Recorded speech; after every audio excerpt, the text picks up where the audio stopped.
Why shouldn't you squeeze at the top of an RDL? So an RDL is an eccentric movement, meaning when you are at the bottom of the movement, your glutes are being stretched. That is where they are being worked, not at the top of the movement. That is a concentric. So at the top of like a glute bridge of a hip thrust, that's a concentric. Your glutes are being shortened and worked in the shortened position.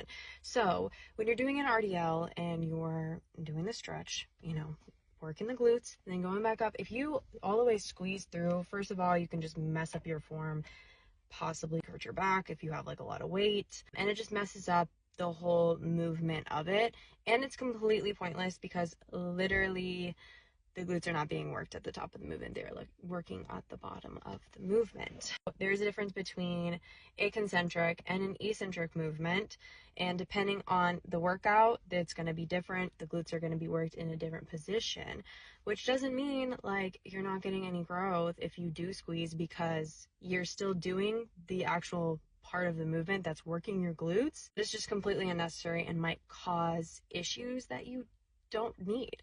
I literally don't go fully up in my RDL most of the time because that's basically just resetting. I keep it where I'm like barely standing up and then I go back down instead of like fully standing up straight and then resetting and then like going back down into the movement. Also, PS, I used to do this all the time at the beginning of my journey, so you're definitely not alone. Hard to get past that mental thing where it's like sensation equals it's optimal, but that is not true.